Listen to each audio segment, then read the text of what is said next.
This is Mike Nieheiser, and with me is Mark Billings, Chairman and CEO of Canamex Resources, that's CSQ, on the Toronto Venture Exchange. Mark, how are you today? I'm doing very well, Mike. How are you? Well, I was down to see your project about a month ago, but why don't you, for the viewer, tell us about your project, the Bruner Project? Well, the Bruner Project is in Nye County in Nevada. It's part of the Walker Lane trend. We have an option on the property. We struck a deal in 2010, 2011, and we've conducted a drilling campaign since that time. We've drilled about 26,000 meters on this property.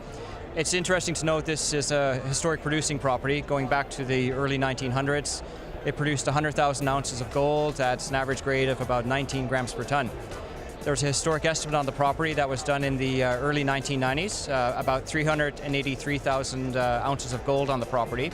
So one of my favorite sayings is that mines are made, they're not discovered. So we have gold in the hills in Nevada, just a question of how much. So we're encouraged by the historic production, the historic resources, and we've conducted a drilling campaign.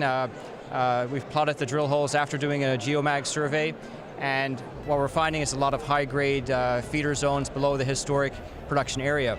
So all of that is very good for us in terms of producing a compliant resource estimate, which is on its way.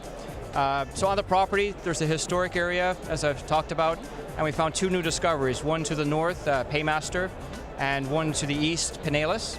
The Paymaster one, we issued a press release at the end of the year with some very interesting results. 10 grams per ton gold at about 20, 30 meters below the surface. So it's very accessible gold.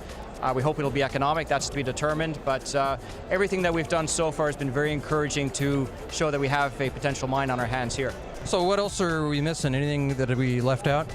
No, I think you've hit all the nails on the head. We're moving towards the 43-101, the PEA, more exploration. We're developing a production scenario for the company. And again, we just want to get more visibility for the company. We haven't tooted our own horn. I think it's time we do that.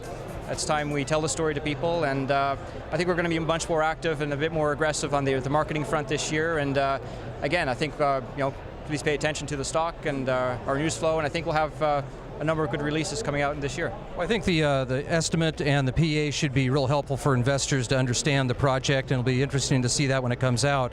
So Mark Billings, CEO and Chairman of Canamex Resources, that's CSQ on the Toronto Venture Exchange. Thank you very much for taking the time to talk with me. I appreciate your time as well, Mike. Thank you very much.